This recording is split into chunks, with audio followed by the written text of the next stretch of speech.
Lonely rancher paid $2 for woman with sack on her head at auction.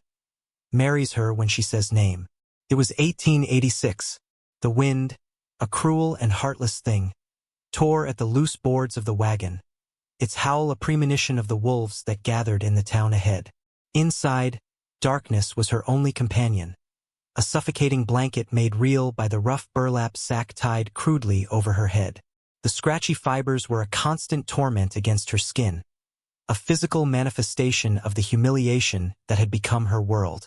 She could smell the dust of the road, the sour scent of her own fear, and the faint, cloying sweetness of the cheap perfume worn by one of her captors.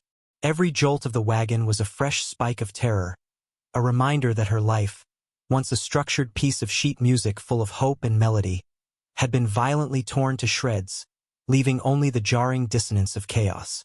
She was no longer a person with a name, a history, or a future. She was cargo, a piece of damaged property being hauled to market. The memories of a life before this, of laughter in a sunlit garden, of the weight of a beloved book in her hands, of a father's proud smile, felt like a story someone else had lived. Here, in this rattling cage, she was nothing, a creature defined only by the terror that consumed her. The very air was thick with it, a poison she breathed with every shallow, ragged gasp. Her hands, bound tight in front of her, trembled not from the cold, but from the chilling certainty that the end of this ride would be the beginning of a nightmare from which she would never awaken. The frontier, she had once read, was a place of new beginnings, but for her, it had become the architect of a brutal, merciless end. Have you ever stood at a crossroads, where one path leads to the familiar shadows of your own grief, and the other to a terrifying, unknown light? Have you ever felt a heart so encased in ice that you believed the warmth of the sun was a myth, a tale told to children? This is the story of such a man, and of a woman who was sold as nothing more than a whisper of a soul. It is a story about the staggering, defiant power of a single, simple act of kindness in a world that thrives on cruelty. It is a tale that asks us what it truly means to be saved, and what it costs to be the one who saves.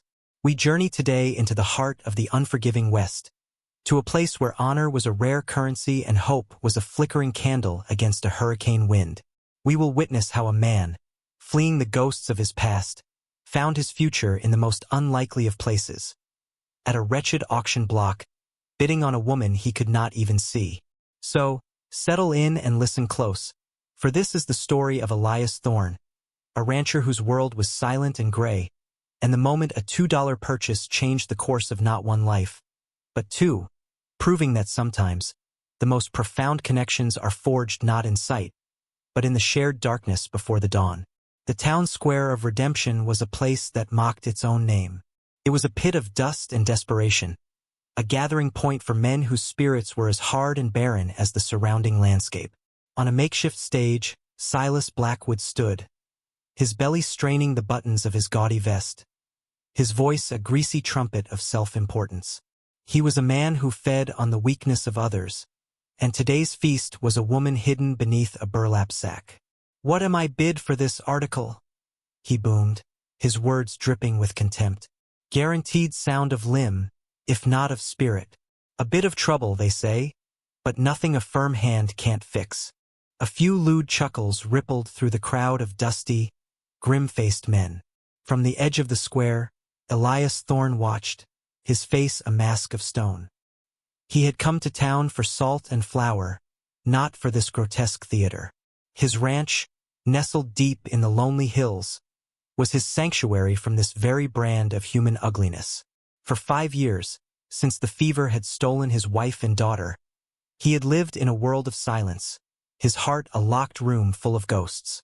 He had no use for people and even less for their cruelty.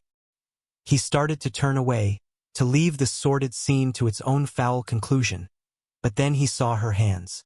Bound at the wrist, they were trembling, not violently, but with a fine, persistent tremor that spoke of a terror so profound it had settled deep into her bones. Something in that small, helpless gesture broke through the thick ice of his isolation. It was the same tremor he remembered in his wife's hands in her final hours. He wasn't a man of sentiment anymore, but he was a man of honor, and what he was witnessing was a stain on the very idea of it. Blackwood was still bellowing. $1. Do I hear $1 from you, Jedediah? She can scrub your floors, at least. Elias's voice cut through the grimy air, not loud, but clear and hard as granite. $2. A hush fell over the small crowd. All eyes turned to the solitary rancher, the man no one had heard speak more than 3 words in as many years. Blackwood's eyes narrowed, a flicker of annoyance in their depths. He had hoped for a bidding war, a bit of sport, but he knew Elias Thorne's reputation. A man who meant what he said and backed it up with a quiet, unnerving competence. Seeing no other offers, only a field of stunned faces, Blackwood slammed his hand on the rickety podium. Sold, to the silent rancher for $2. She's your problem now, Thorne. Get her out of my sight. Elias stepped forward, his movements deliberate, and laid $2 silver on the stage. He didn't look at Blackwood. He looked only at the bound, trembling hands of the woman he had just bought. The ride back to his ranch was a study in silence. He had placed her on the wagon seat beside him, a small, still figure shrouded in rough cloth. He did not speak, sensing that words would be an intrusion, another form of violence against a spirit already so grievously wounded. The silence on his homestead was different from the silence in town. It wasn't empty, but full of the whisper of wind through pines and the distant call of a hawk. It was a healing silence, and he hoped, in some small way, it might begin to mend whatever had been broken in her. He led her into the small, sturdy cabin he had built with his own hands. The air inside smelled of pine wood smoke, and solitude. He gestured toward a small room at the back, the one that had been his daughter's. "This is yours," he said, his voice rusty from disuse. "No one will bother you here." He left her at the door and went about his chores, his mind a churn of unfamiliar conflict. He had acted on an impulse he didn't understand, a protective instinct he thought had been buried long ago. Now, a stranger was in his house, a living, breathing specter in the heart of his mausoleum of memory. That evening, he cooked a simple stew and left a bowl outside her closed door, along with a pitcher of fresh well water. When he returned an hour later, the bowl was empty. This became their ritual. For days, she remained in her room, a ghost behind a wooden door. He never tried the handle, never demanded she emerge. He simply worked his ranch from sunup to sundown, the grueling physical labor a balm for his turbulent thoughts. He would leave her food and it would be gone. One morning, he found the shirt he'd torn on a barbed wire fence lying on the kitchen table, the rip mended with tiny, perfect stitches. He ran his calloused thumb over the seam. It was a message, a fragile olive branch offered across a chasm of silence and fear. That evening, when he set down her stew, he spoke to the door. "The stew is better when it's hot." He returned to his own chair by the hearth and waited. A long time passed, so long he thought she would not come. Then the latch clicked softly. The door creaked open. She stood in the doorway, still shrouded, a small silhouette against the lamplight. She moved slowly to the table, her steps hesitant, and sat opposite him. They ate in silence, the only sounds the scrape of spoons against pottery and the crackle of the fire. It was the first time in 5 years Elias had shared a meal with another soul. The ice around his heart did not melt, but for the first time he felt a crack. Weeks bled into a month. The silent meals became a nightly routine. The fear that radiated from her began to subside, replaced by a quiet watchfulness. He learned the rhythm of her presence, the soft footfalls in the morning as she fetched water, the faint scent of soap as she washed the clothes he left for her, the way she would sometimes stand at the window, a still, sack-headed figure staring out at the vast, lonely expanse of his land. He never pressed her, never asked about the sack or the life she had left behind. He gave her the one thing he suspected she had been denied, the dignity of choice. The choice to remain hidden, to remain silent, to heal at her own pace. He was a man who understood the need for walls, for a fortress to protect a wounded heart. His fortress was this ranch, this silence. Hers, for now, was a simple burlap sack. He found himself speaking more not much, but enough. He would tell her of the coming frost, of a coyote he'd spotted near the chickens, of the way the light hit the mountains at dawn. He was speaking not just to her, but to the silence itself, filling the empty spaces that had haunted him for so long. One evening, a storm rolled in, a wild, furious tempest that battered the small cabin. Thunder cracked like a cosmic whip, and the wind howled like a banshee. He saw her flinch with each deafening clap, her whole body tensing. He got up and put another log on the fire, the warm light pushing back against the raging dark. He sat back down and looked at her, at the pathetic, dehumanizing sack that still hid her from the world, from him. And he felt a surge of anger, not at her, but at the cruelty that had put it there. His voice was softer than she had ever heard it. "You're safe here," he said. It was not a casual reassurance. It was a vow. The storm raged on outside, but inside the cabin, a different kind of stillness settled. She sat for a long time, her head bowed. Then, with hands that still trembled but were now steady with resolve, she reached up. Slowly, she lifted the sack from her head. The firelight fell upon her face. It was pale and thin, framed by a tumble of dark hair, but it was her eyes that held him. They were the color of a stormy sea, full of a pain so deep it seemed ancient, but in their depths, a flicker of fierce, defiant life remained. She looked at him, her gaze direct, vulnerable, yet unwavering. He had to clear his throat to speak. What is your name?" She swallowed, and her voice, when it came, was a raw, fragile whisper, like the rustle of autumn leaves. "Lillian." The name struck him like a physical blow. It was a key turning in a lock he had thought rusted shut forever. Lillian, the name of his wife, the name he whispered into the darkness every night. A wave of memory, of love, of unbearable loss washed over him. He saw not the ghost of his dead wife, but a new woman, a survivor, who carried the name that was the most sacred thing in his desolate world. In that moment, a fierce, desperate, and absolute purpose crystallized within him. He would not let the world touch her again. "Blackwood," he said, the name a curse on his lips. "He won't stop. A man like that sees people as property." He looked at her, at the nascent courage in her storm-tossed eyes. "There is one way to give you my name, my protection, to make you untouchable in the eyes of the law." He took a breath, the words feeling foreign and momentous on his tongue. "I'll marry you, tomorrow. You'll be Lillian Thorne. He won't be able to touch you if you're my wife." It was not a proposal of love, not yet.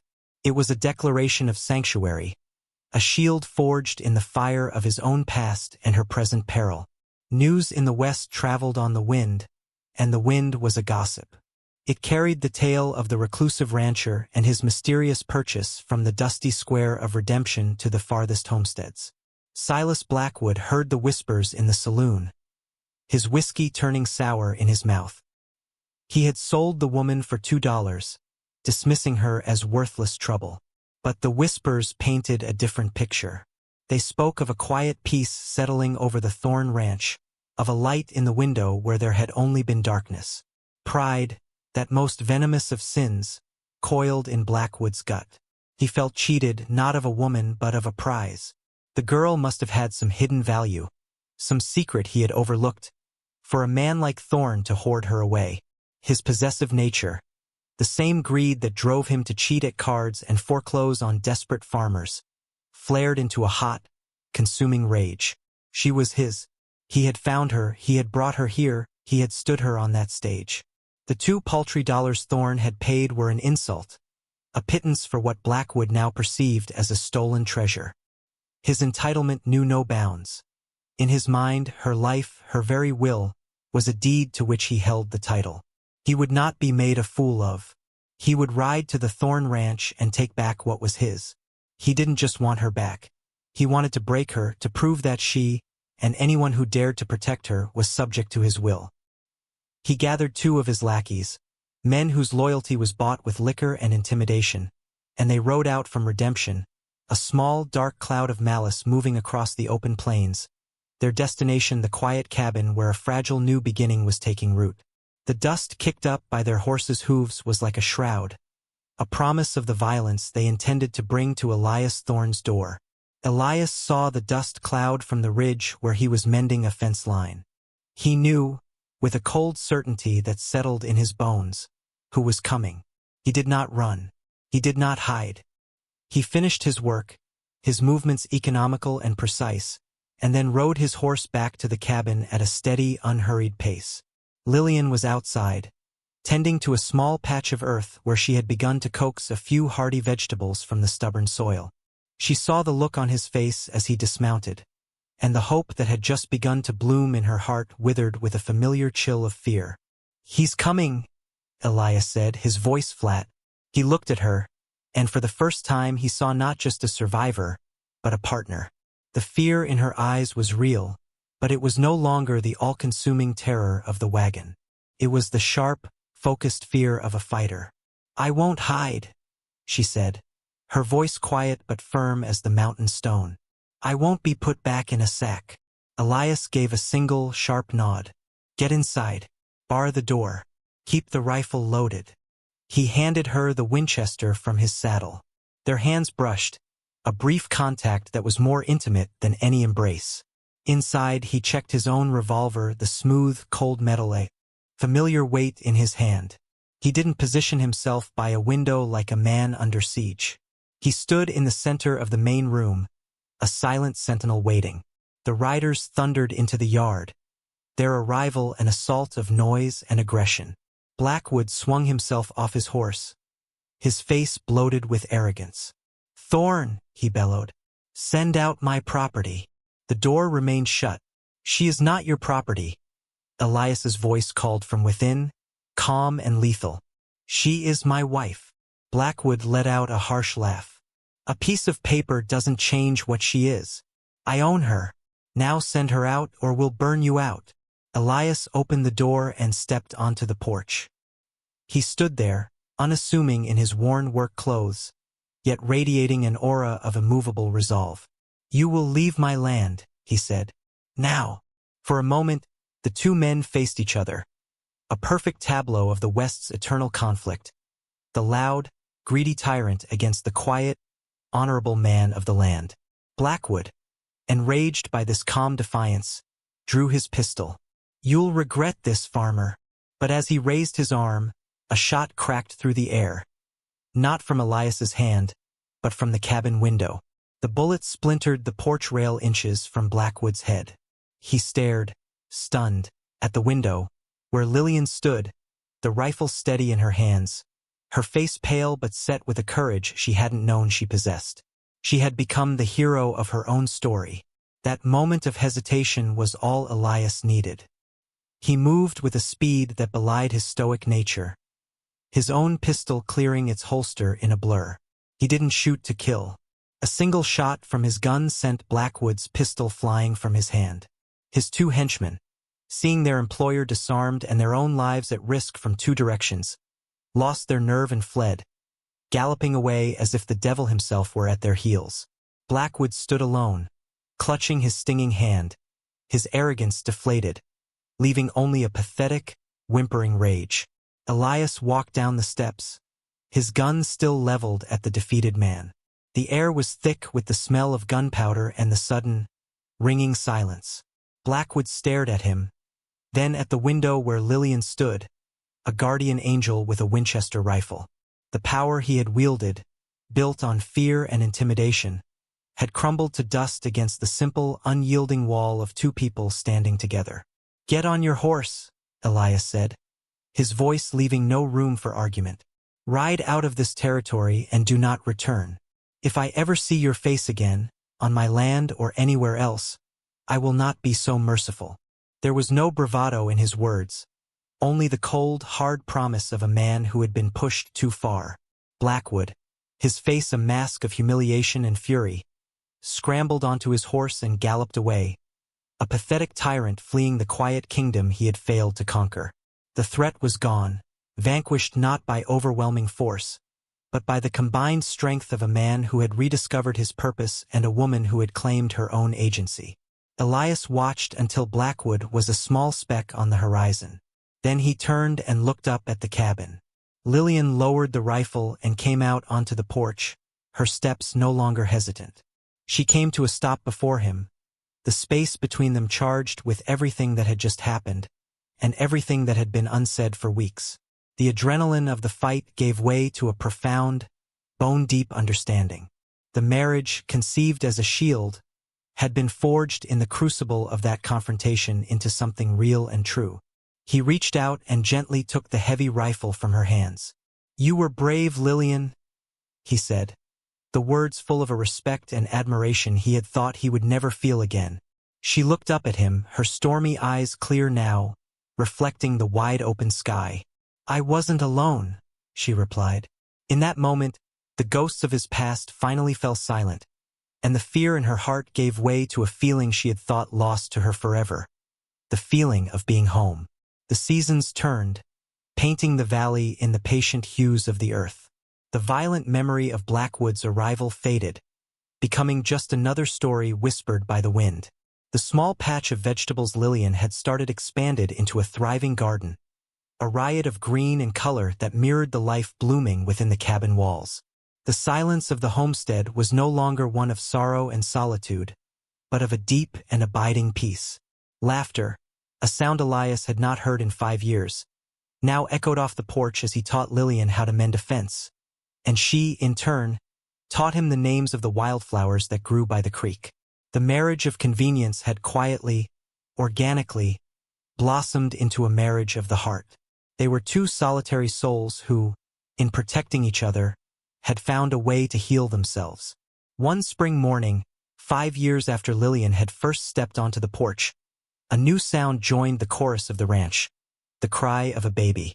They named him Samuel, after the unyielding mountain that watched over their valley.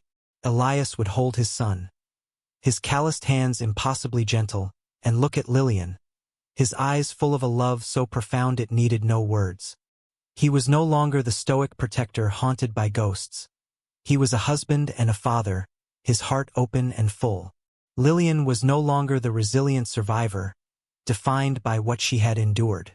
She was a creator, a nurturer, a woman of quiet strength who had found her power not in the absence of fear, but in facing it down. Their found family was complete. The ranch was not just a sanctuary anymore. It was a home, its foundations built on the bedrock of shared struggle, mutual respect, and a love that had grown, slow and steady and strong, in the most unlikely of soils. Their happily ever after was not a fairy tale ending, but something far more real and precious. A life pieced together from broken parts, made whole and beautiful through the stubborn, defiant power of kindness and love. And so, a life that was purchased for $2 became priceless.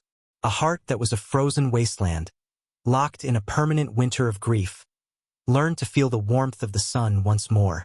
Is this not the truest form of redemption? Not the forgetting of a painful past, but the building of a future that honors it, that grows from its ashes like a wildflower from scorched earth. The story of Elias and Lillian Thorne is a testament to the quiet courage it takes to reach out a hand to someone lost in the dark, and the incredible strength it takes to be the one to accept it. It reminds us that our true worth is never determined by the price others put on us, but by our own capacity for love, resilience, and hope. What walls have you built around your own heart? And what would it take for you to open the door just a little to let the light in? Thank you for sharing this journey with us. If their story of courage and second chances touched your heart, please take a moment to like this video and share your thoughts in the comments below. What part of their story resonated with you the most? And don't forget to subscribe for more tales of inspiration and the enduring power of the human spirit.